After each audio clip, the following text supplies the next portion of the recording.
Hello everyone, Denise Carpenter from ReikiAssociates.com here, and we're going to continue on with the playlist Conversations with Denise. But before we do, and if you're okay with this, Rachel, we'll just remove these masks.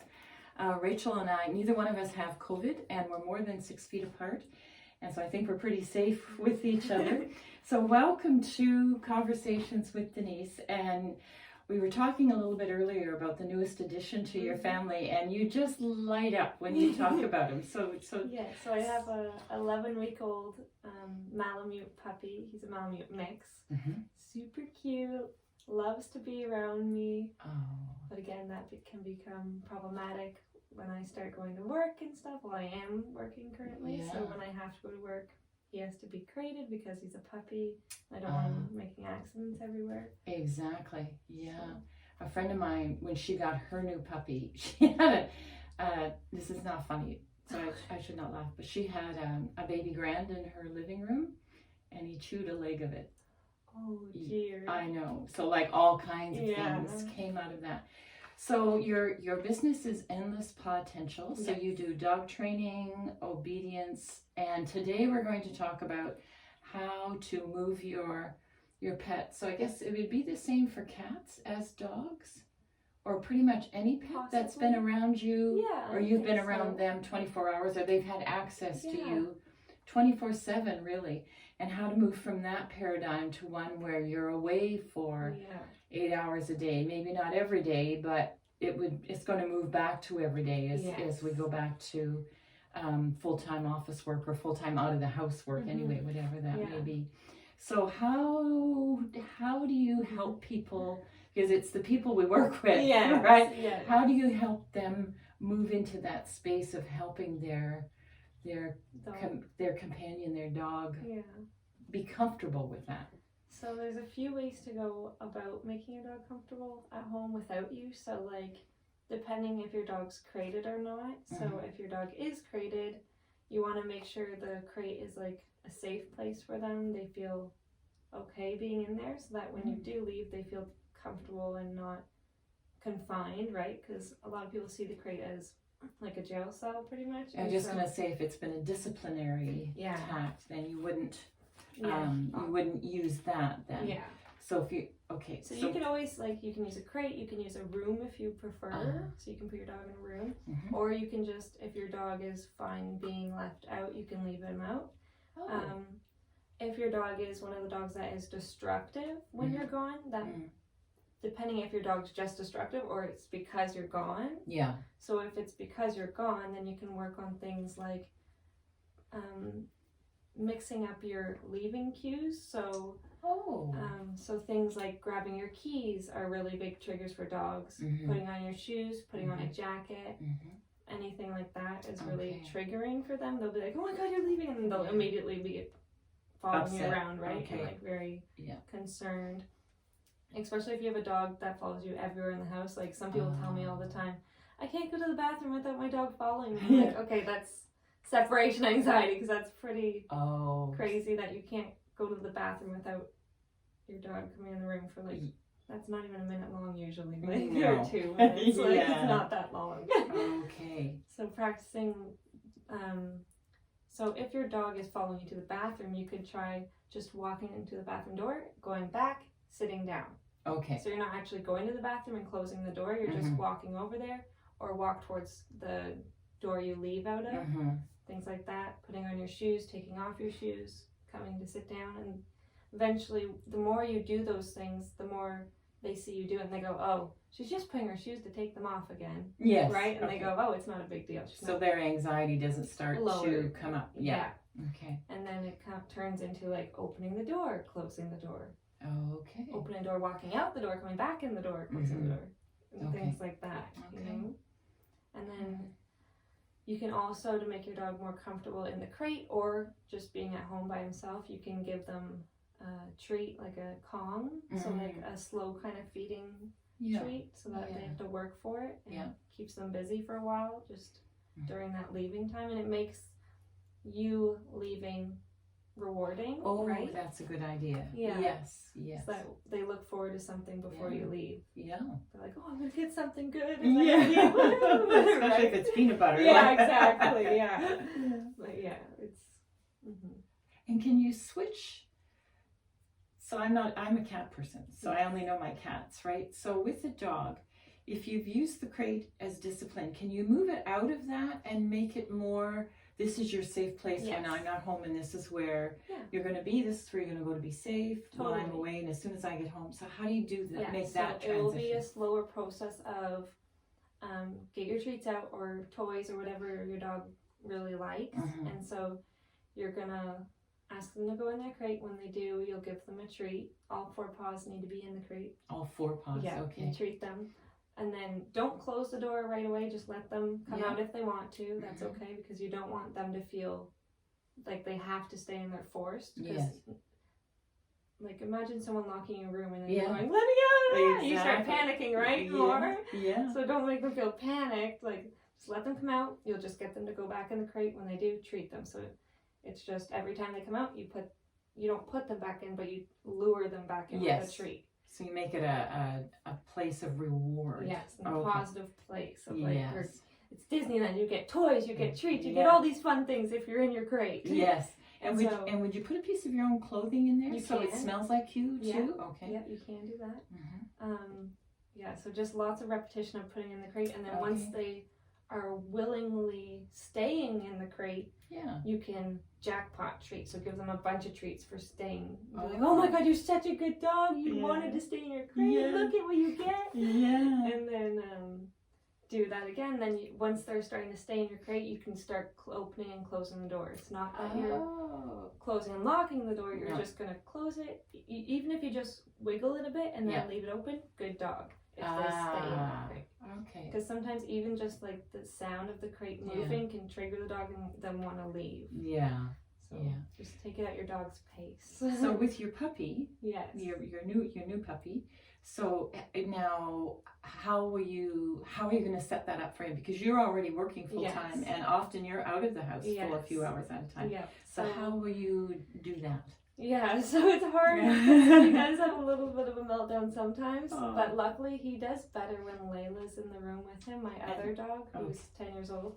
And so I'll put him in the crate, I'll give him his Kong, his treats, his toys, and then I'll give Layla a treat and a toy to lie down on her bed. Is she in a crate too? She's not in a crate. She has a bed. Yeah. But she's an older, how old is she now? She's 10, so she knows the rules. She knows, she doesn't chew, she knows I'm going to come back home. Yeah. So I give her her treat and she lies on her bed, and they kind of stay in my bedroom together during the day. So Layla gives him a little bit of comfort, knowing like there's another dog with him, I think. Yeah. It's like the first day without her, he was not happy. Like so I'm gonna have to work with him being alone in the crate, because he'll get used to her being right beside him. And so she's not gonna be there for the rest of his life, because she is 10 years old. Yeah. So he needs to, not that he needs to get used to it right now. You have to get like, we need to work on it to get his anxiousness lowered, because he does follow me everywhere, right? Oh, so he's already attached. Yeah. But he's a rescue, isn't he? Yes. So do you find the rescues, there's a bit more work to do to settle them in, or?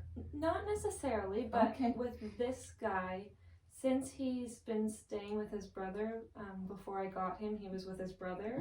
So him and his brother were like peas in a pod, glued together. They would sleep together, play together, do everything together. And so he's very like, he likes having another dog or person around him. Yeah, for sure. Which makes sense, but we just need to work on lowering his stress level when he is by himself, because that's what, like, you want a confident dog, and you want your dog to feel safe, that someone's coming back, you're safe, it's fine, stay in your crate.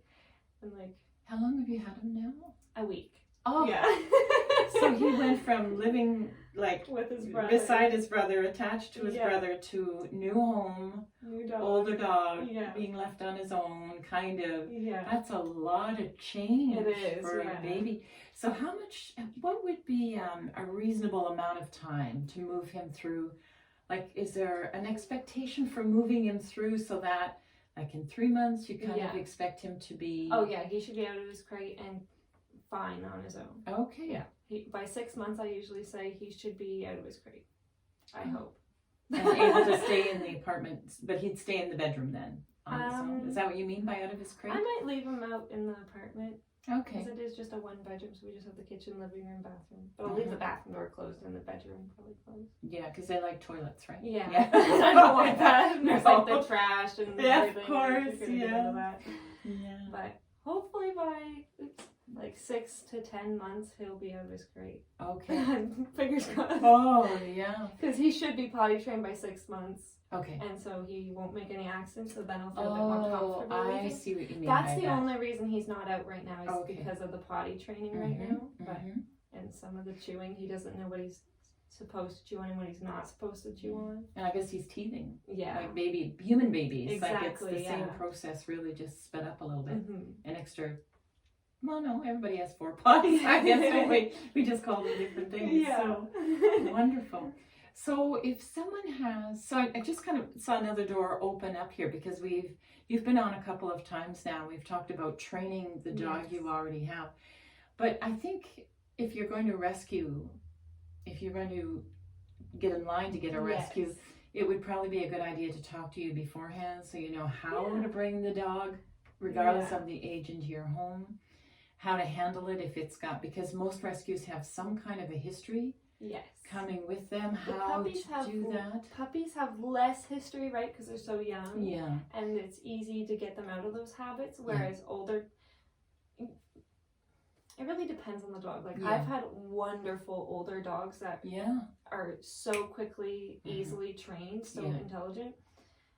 So it's just more of those more serious behavioral issues like aggression, things like that are kind of harder to fix when they're older, right? Yes. So, and I guess as the owner, you don't want to buy into it either. Like if the dog comes with this behavior you're not comfortable with, you need to you want to make sure get right on it. Up to, and you want to make sure you're getting the dog that you're able to handle, right? Exactly. So like if you get a dog that's high strung and really anxious and destructive, and you don't have time to put training or work into that. Well, especially if you work full-time. There's no point of getting... if you're full-time out of the house, that's just not the dog, regardless of the breed, I guess. You want to make sure it's the right dog for you and you can handle it, right dog for your family and everything. Yeah. So if someone wanted to just get a hold of you just to chat, let's say they're interested in... I've got to go back to the office. Let's say I'm hearing a lot of January kind of timelines come in now. 2 days a week by January, 3 days a week by January. Right. So first of all, if they want to talk about that, what do I start doing now to prepare my pet? Or if they're looking at taking on a rescue, how would people get a hold of you? What's the best way? Probably email or text me or call me. Okay, email is Rachel at Endless Potential. So endless, just the word endless, ENDLESS, and then PAWTENTIAL.com. Endlesspotential.com. Yes. So Rachel, RACHEL. Yes. Okay, so Rachel at endlesspotential.com. Or if they wanted to text you? Yeah, it's 613-267-8575. 8575. Wonderful.